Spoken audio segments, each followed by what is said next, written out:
છોટાઉદેપુર જિલ્લાના માંજરોલ ગામે નિયમ વિરુદ્ધ માટીનું ખોદકામ કરતા ગામના લોકો હવે વિફર્યા છે. ગામના લોકો વધુ પડતું જે માટીનું ખનન કરતા ગામના લોકો આ જે સીમ આવેલી છે સીમની અંદર પહોંચી અને જે ખોદકામ થઈ રહ્યું હતું તેને રોકી દીધું છે.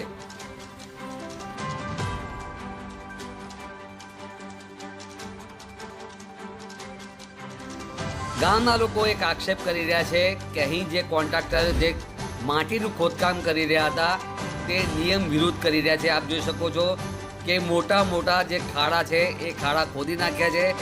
ખાડા એટલા સુધી ખોદી નાખ્યા છે કે તેમાં પાણી આવી ગયું છે.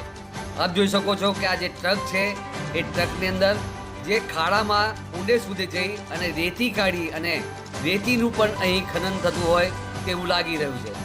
ગામના લોકો હવે આક્રોશમાં આવી ગયા છે અને આ જે કામ કરતા જે કામદારો છે તેમને રોકી અને જે હિટાચી મશીન પણ રોકી લીધું છે અને આ જે ટ્રક દેખાઈ રહી છે એ ટ્રકને પણ ત્યાં આગળ રોકી દેવામાં આવી છે અને મામલતદારને જાણ કરી દેવામાં આવી છે.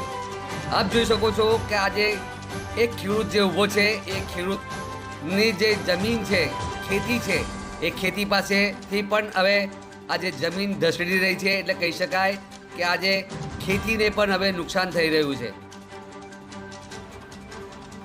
ખેડૂતો એ પણ જણાવી રહ્યા છે કે આ જે ખોદકામ જે કરી રહ્યું છે તેને લઈને આવનારો જે ચોમાસાનો સમય છે એ ચોમાસાના સમયની અંદર પુષ્કળ પ્રમાણમાં અહીં પાણી ભરાશે અને આ જે ખેડૂતો છે તેમના ખેતરમાં જવું પણ તેમને મુશ્કેલ બની જશે. હાલ તો આ જે વિસ્તારની અંદર જે કોતર આવેલું હતું આ કોતર પણ જે દબાણ થઈ જતા પાણીનું જે આ વિસ્તારમાંથી જે નિકાલ થતો હતો તે પણ હવે ચોમાસાના અંદર નિકાલ નહીં થાય અને ખેડૂતોના ખેતરોમાં પાણી ભરાઈ જશે તેવી શંકા પણ આ ખેડૂતો વ્યક્ત કરી રહ્યા છે.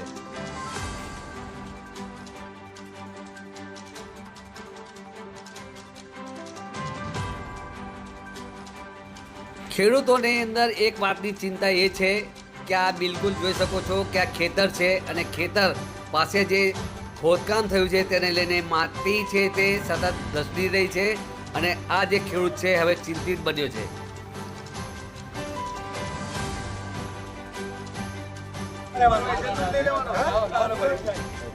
સંખેડાના મામલતદારને જાણ થતાં તે તાત્કાલિક સ્થળ પર દોડી આવ્યા હતા અને કોન્ટ્રાક્ટરને પણ ત્યાં આગળ બોલાવવામાં આવ્યો હતો.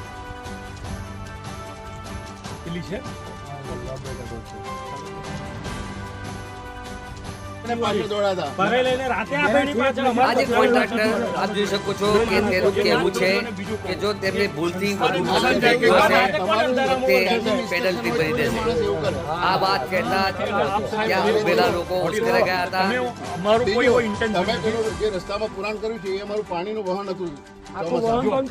ગામના લોકો બસ એક માંગ કરી રહ્યા છે કે જ્યાં માટીનું જે ધસડીને નુકસાન થઈ રહ્યું છે તેને લઈને હવે તેઓ સંરક્ષણ દિવાલ બનાવી આપે.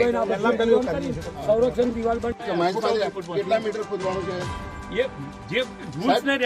માલિક છે તમને ખબર હોય છે કેટલા મીટર જો તમે કમ્પ્લીટલી પ્રિપેરેશનમાં હોય અને તમે કહો છો જો કોઈ પણ જગ્યાએ આપણે બી આવવું પડે. મારી વાત તો સાંભળો. કોઈ પણ જગ્યાએ આપણે કામ કરતા હોય ને સાહેબ એટલે એમાં એવું નથી કે અમે 100% કદાચ ડીપમાં ગયું હોય તો એની પેનલ્ટી અમને આપશે. વિલ ટુ સાહેબ પેનલ્ટી કરીને તમે છૂટા અને બીજું કહું ના સાહેબ એવું તમે નથી. છૂટા પર્યાવરણને અમે કેમ થયું કે આ મારું જમીન માપણી કરીને કર્યું હોત તો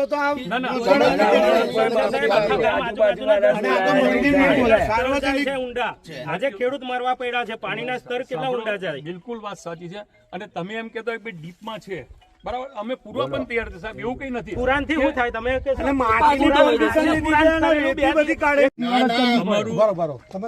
આ કામ ક્યારથી શરૂ કર્યું? અમારું સર 12મી તારીખે 13મી તારીખે ચાલુ થયું. અમને પરમિશન મળી 13 હા એમાં 1 મહિનાની અમારી પાસે આની એ છે બરાબર છે. અને એ બીઈંગ ગમના 12મી 11મી તારીખે બંધ થાય. 6 મીટરની પરમિશન 6 મીટર એટલે 18 ફૂટ થયું. 20 ફૂટ ઊંડો ખાડો છે. વધારે પંચાયતની પરમિશન વગર પેલું તો સાહેબે કેવી રીતે મંજૂર કર્યું? આ મંજૂર ખાણ ખનીજ મંજૂર કેવી રીતના કર્યું? પૈસા અમને રૂપાલા માફી માંગે છે તેમાં. મામલતદાર સાહેબે પુસ્તક વિભાગમાં હવે જાણ કરી છે અને પુસ્તક વિભાગ દ્વારા એનું યોગ્ય રીતે તેની માપણી કરવામાં આવશે અને જે કાર્યવાહી કરવામાં આવશે તે યોગ્ય કરવામાં આવશે તેવું આપણે હવે એ બધું મામલતદારે છેવટે જણાવ્યું હતું. આપણામાં આ જ ખામી છે બ્રધર. આપણે એકબીજાના ભૂલો કન્સિડર કરીને એને કહેવું જોઈએ કે ભાઈ અમારી ભૂલ છે. ભૂલો તમારાની જગ્યાએ છે. આપણે આખો દેશ બચાવવાનો છે. અમારી મિલકત ખોદાઈ જાય છે. અને અહીંયા આગળ અમારી મિલકત ખોદાઈ જાય છે. લાગે છે કે માટી કે જે ખોદકામ કર્યું છે ખરેખર એની મર્યાદા કરતાં વધારે ખોદકામ થયેલું છે અને જે પર્સનલ માલિકીની જગ્યા છે એના કરતાં જે મંદિરની જગ્યા છે એનું પણ ખોદકામ થયેલું છે એવું જણાઈ આવે છે હાલની સ્થિતિએ. અને મંદિરની જગ્યા છે ગામ લોકોનું કેવું છે કે એ પણ જગ્યાનું ખોદકામ કરી નાખ્યું છે આ લોકો વિધાઉટ પરમિશનથી. હા, એ ગેરકાયદેસર જ કહેવાય કારણ કે ઉપરથી હાઈટ જોતા તમારી વાત બરોબર છે, 45 ફૂટ જેવું ઊંડાઈ આ લોકો કરી દીધી છે. એ ગેરકાયદેસર સરકારની નિયમો આ જોગવાઈ નથી, આટલા બધા 6 મીટરની લગભગ જોગવાઈ છે મને જાણ મુજબ. ગ્રામ પંચાયતની કોઈ પરમિશન અમે નથી. સ્વ માલિકીનું છે, પોતાની માલિકીનું સરવણું, એટલે ગ્રામ પંચાયત દ્વારા કોઈ ઠરાવ કે એવું આપવામાં આવેલ નથી. કોન્ટ્રાક્ટર ભાઈને તો કે અમે વ્યક્તિગત માલિકીનું ખેતર છે એમને જોડેથી અમે પરમિશન લીધી છે અને ઉપરથી મંજૂરી ખાણ ખનીજ વિભાગમાંથી મેળવી છે એવું કીધું. સાહેબ, હવે તમે જોયું છે કે ગેરકાયદેસર કામ થઈ રહ્યું છે, તમારા કોઈ અધિકારીને જાણ કરી છે? હા, મેં જાણ કરી છે. અત્યારે મામલતદાર સાહેબને જાણ કરી છે. એ લોકો કે લિખિતમાં અરજી આપો તમે, પછી હું સર તપાસ કરાવીશ એવું કીધું. સાહેબ, આ જે માટી છે એ કોન્ટ્રાક્ટર ક્યાં લઈ જઈ રહ્યો હતો? એ કોન્ટ્રાક્ટરને પૂછપરછ કરતા એવું જણાવ્યું કે અમે એક એજન્સી છે એટલે અમે જ્યાં પણ સરકારી કામ ચાલતું હોય ત્યાં માટી નાખીએ છીએ એવું કીધું. કે એમને કઈ જગ્યાની પરવાનગી આપવામાં આવેલ છે, કેટલી ઊંડાઈ માટેની પરવાનગી આપવામાં આવેલ છે, ખાનગી માલિકીમાં વધારે ખોદકામ થયેલું છે કે કેમ એ ત્યારબાદ ખબર પડે.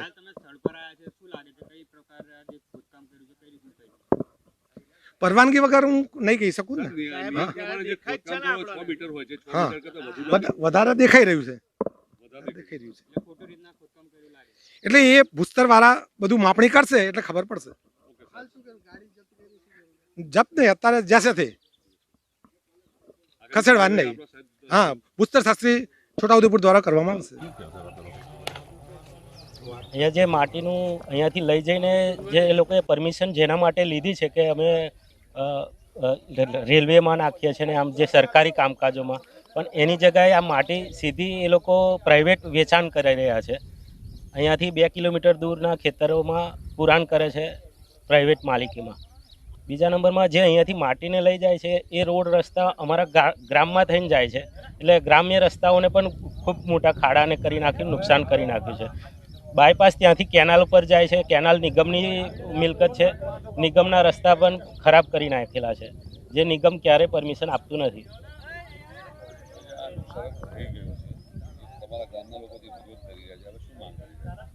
એના માટે તો બીજો કોઈ ઉપાય થાય એમ જ નથી. માટીનું એટલું બધું એ લોકોએ અહીંયાથી ઉઠાવી લીધી છે માટી કે જો કદાચ આના પર કોઈ કાર્યવાહી ના થાય તો આવનાર ચોમાસાની અંદર મંદિરની જે બાજુમાં જમીન છે, જે પ્રાઇવેટ જમીન બીજા ખેડૂતોની છે, એનું સદંતર લગભગ 2 વીંગા જેટલું ધોવાણ થઈ જાય તો એ ખાડો પુરાઈ શકે એમ નથી. તો એના માટે દિવાલ કરવી ફરજિયાત જરૂર પડે એમ લાગે છે. તો એ સરકાર કરાવી આપે, કાં તો એમની પાસે દંડ વસૂલી કરીને પણ એ કરાવી શકે. દિવાલ કરવી જરૂરી છે. અમારે ગ્રામ લોકો તમામ બધા સરકાર કલેક્ટર સાહેબને એમને આવેદનપત્ર આપવાના છે. જો એનો ઝડપથી કોઈ નિકાલ નહીં આવે તો પછી ગ્રામ લોકો મારા ધ્યાન પર 3 દિવસથી આવ્યું. અમે સ્થળ તપાસ કરતાં માલુમ પડ્યું કે ઘણું બધું ખોદકામ કરી રહ્યું છે અને અમારા મંદિરની જે જમીન છે એ લાગુ બને એમાં વધારે પડતું અંદર માલિકીમાં ખોદી નાખ્યું છે. અને કોન્ટ્રાક્ટરનો સંપર્ક કરતાં એવું કહ્યું કે ભાઈ લીઝ મંજૂર થયેલી છે. તો કોન્ટ્રાક્ટરને પૂછ્યું કે તમારી પાસે વર્ક ઓર્ડર છે તો હું બતાવીશ, પરંતુ અહીંયા સ્થળ પર જોતાં મર્યાદા કરતાં વધારે નીચે ખોદી નાખેલું છે. ઉપરાંત બાજુમાં લાગુ સર્વે નંબર 1 તડવીનું છે જે આદિવાસી છે, એની પણ જમીનનો આ લોકોએ વધારે પડતું ખોદી નાખ્યું છે.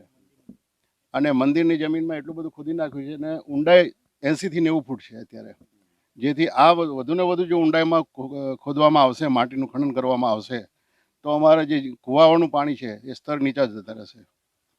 બીજી વાત એવી પણ છે કે આ જે વિસ્તારની અંદર જે કોતર છે, કોતરની અંદર બી આ જે માટીનું નાખી દીધી છે, એટલે એવું સમજો કે પાણીનું વહન અટકશે અને ખેતરોમાં પાણી ભરશે એવું લાગી રહ્યું છે. અત્યારે આપ જોશો અહીં ત્યાં કે જે રસ્તો બનાવ્યો છે એ લોકોએ, એકચ્યુઅલી એ પાણીના નિકાલનું કોતર હતું, એ આખું પૂરી દેવામાં આવ્યું છે હવે પાણીનો નિકાલ અમારો અટકી જશે. એ પાણી અમારું ચોમાસામાં ખેતરોમાં જશે, ખેતી જમીન ધોવાણ થશે અમારું, અને ખેતીની જમીનને ઘણું બધું નુકસાન થશે. આમ તો જોવા જઈએ કે આજે જે માટીનું ખોદકામ કર્યું છે, ભેખડો ધસી રહી છે, તો આગામી સમયની અંદર ચોમાસાની અંદર કેવી આ પરિસ્થિતિ ઊભી થશે? વધુ ને વધુ ધોવાણ થશે અમારા ખેતરોનું, એટલે ખેડૂતો જમીન વિહોણા થઈ જવાના છે. એવું પણ સાંભળવામાં આવ્યું છે કે આજે ખોટા સર્વે નંબરની અંદર પણ ખોદકામ કરી નાખ્યું છે. અમે ગ્રામ પંચાયતમાં નાગરિકોએ તપાસ કરી માજોલ ગામના, તો પંચાયતમાંથી એવી કોઈ પરમિશન આપવામાં આવેલી નથી. અચ્છા, પ્રાઇવેટ જમીનોમાં જ્યારે ખોદકામ કરતા હોય ત્યારે 6 થી 7 ફૂટની નીચે જો જમીન ખોદવી હોય તો સરકારશ્રીની મંજૂરીની જરૂર છે. અમે મામલતદારશ્રીનો કોન્ટેક્ટ કર્યો તો મામલતદારશ્રી જવાબ આપવા માટે અસમર્થ થયા કે લેખિતમાં આપો, હું તપાસ કરીશ. પણ એ તપાસ કરવા આવે ત્યારે તો એ તો બધું લૂંટાઈ ગયું હોય અમારું ખેડૂતોનું. એકંદરે કેટલું નુકસાન જઈ રહ્યું છે અને જે કહી શકાય કે આજે આસપાસના વિસ્તારો જે છે, ખેતરો છે, કેટલું નુકસાન? સાહેબ, આ નુકસાન તો એવું છે, એનું આપણે ઇવેલ્યુએશન ના થઈ, મૂલ્યાંકન ના કરી શકીએ. એનું કારણ છે કે જ્યારે પર્યાવરણને બી નુકસાન થવાનું છે, તમારા જમીનનું પાણીનું સ્તર જમીનમાં નીચું જવાનું છે, એટલે ડે બાય ડે આપણું કુદરતી જે સોર્સિસ છે પાણીના, એ બી ઓછું થઈ જવાનું છે. ઉપરાંત અમારી જમીનો દિવસે દિવસે ધોવાઈ અને નીકળી જશે, ખેતીલાયક જમીન નહીં રહે. એટલા માટે એટલે આનું પૈસામાં તો એનું મૂલ્યાંકન થઈ શકે ને, પણ ઘણું બધું નુકસાન થાય. એટલે તાત્કાલિક ધોરણે જિલ્લાના કલેક્ટરશ્રીએ, ભૂસ્તર શાસ્ત્રીશ્રીએ, મામલતદારશ્રીએ આ અહીંયા અટકાવી દેવું જોઈએ. આંદોલન કરશે અને ભૂખ હડતાલ પર પણ બેસવાના છે. કે ભાઈ જે કંઈ હોય ભૂતર શાસ્ત્રી કમ્પ્લીટ કરશે, અને ભૂતર શાસ્ત્રી જે કંઈ કરશે એ અમને કબૂલ રહેશે. અમે જો કંઈક નુકસાન કર્યું હશે તો એ નુકસાન પેટે પણ જે કંઈ થશે એ will to pay to him. બાકી અમારો ઇન્ટેન્શન એવો કોઈ જ નથી કે અમે ગામને નુકસાન કરીએ, બરાબર છે. અને આ જે મટીરિયલ નીકળ્યું છે અહીંયા આપ સાહેબ બધા ગામના ઓડિયન્સ બી જોઈ શકે છે. પણ જ્યારે હવે ટુમાર જ આખો ઊભો થાય કે ભાઈ આવું થયું છે, તો હવે એ કોણ જજ કરશે? હાયર ઓથોરિટી છે એ જજ કરશે. એ હવે જે છે મંજૂરી, અને એ મંજૂરી પ્રમાણે જે કંઈ હશે એ હવે માપશે કોણ? અત્યારે હું એમ કહું કે 6 મીટરની છે, મેં તો ડીપ માપી નથી. આપણે વર્બલ કે આમ જોઈ લઈએ તો એ તો નક્કી જ્યારે સાયન્ટિસ્ટો આવશે અને કરશે એ થશે. હા, એ એમાં છે ને અમારે સેન્ડી સોઇલનો ઓર્ડર છે અમારી પાસે, અને ભૂસ્તર શ્રી સાહેબને અમે સબમિટ કરેલો છે, અને જ્યારે ત્યારે પણ એ માગશે અમે એમને આપીશું. અમારી પાસે ઓર્ડર છે. અમે કોઈ પણ, અમારો ઇન્ટેન્શન એવો નથી કે રોયલ્ટી વગર કે અમારે માટીની જગ્યાએ રેતી કાઢવી અને અમારે એ કરવી, એવો અમારો કોઈ ઇન્ટેન્શન નથી. હા, આક્ષેપો, હવે એ આપ જોઈ શકો છો કે એ જે પારો છે એ અમે 20 ફૂટ છોડીને કર્યું છે. એ હું ના કહી શકું ને. આપણે ફરીથી પણ જો તમે કહેતા હોય તો એક જ મારો સવાલ રહેશે કે જ્યાં સુધી પરફેક્ટ એમાં ડીપ નહીં મપાય ત્યાં સુધી કંઈ નહીં. હું કેમ કહું? આપ કહો કે લાગી રહ્યું છે, પણ એ તો તમે પણ જજ કરો છો ને સાહેબ. તમે પોતે આવ્યા છો મીડિયેટર, તો તમે પણ આ પ્રશ્ન અત્યારે કહી શકાય નહીં. હા, હશે. ના, અનુભવ ને એમાં કોઈ કામે ન લાગે. જ્યાં મોટો જ્યારે માસ ઊભો થાય ને ત્યારે આપણી બુદ્ધિ નીચી પડે, અને એમાં શાંતિ રાખીને જેવું પડે, અને જે કંઈ જજ થશે એ આપણે એને ફોલોઅપ કરીશું. આ જે માટીનું ખોદકામ કર્યું છે ને આ લોકોએ, એ બહુ ખરાબ રીતે કરેલું છે. અને જે પ્રાઇવેટ માલિકીની જગ્યાઓ છે, અમારો જોડે ખેતરો લાગે છે મંદિરનો આ બધો, અને એ બી આખું બધું તોડી નાખ્યું છે. અત્યારે જો એ જમીન ખાલી ધરી જતી હોય તો વરસાદ પડે તો કેટલું નુકસાન થાય. અમારું મંદિરનું ખેતર ધોવાયા. આ લોકોએ બહુ ખોટું કામ કર્યું છે. અને બીજી વસ્તુ કે અમે કોન્ટ્રાક્ટર પાસે જે પણ કંઈ કાગળિયા આપણે લખતા હોય, એના ખોદકામને લગતા વર્ક ઓર્ડર હોય કે જે પણ કંઈ હોય ગવર્મેન્ટ તરફથી જે આપવામાં આવતા હોય, એમાં કોઈ પણ જાતનું એમની પાસે કાગળ છે નહીં, અને ગલ્લા તલ્લા કરે છે કાગળ આપવામાં. હા, અમે બધા સાથે વાત કરી, મામલતદાર સાથે વાત કરી, એનો જે કોન્ટ્રાક્ટર છે મેઇન એની સાથે વાત કરી, એમના માલિક પાસે વાત કરી, પણ એમની પાસે કોઈ કાગળ છે નહીં આપવા માટે. ગલ્લા તલ્લા કરે છે આ લોકો. એટલે આ કોઈ માનવાને કારણ જ નહીં. આ જે કરતા થાય એ બધું ગેરકાયદેસર થાય છે. અને માટીની બી ચોરી કરેલી છે. માટીની લોકોના પ્રાઇવેટ ખેતરમાં પૂરેલી છે. આજે પણ એ પ્રૂફ છે બધું. ખનીજ ચોરી કરેલી છે આ બધી. અત્યારે પહેલા માટી વેચી દીધી આ લોકોએ, જે કંઈ એમને જરૂર હતી પૈસા રોકડી કરી લીધી, અને હવે લોકો રેતીનું ખનન કરે છે. એટલે રેતીમાં પાછો બહુ ઊંધો ખાડો કરી દીધો છે આ લોકોએ, અને એમાં પાછા રેતી ધોઈને પછી ટ્રકોમાં ભરે છે આ લોકો. રેતી પણ ચોરી કરે છે આ લોકો. મારો કોઈ બીજો ઇન્ટેન્શન નથી.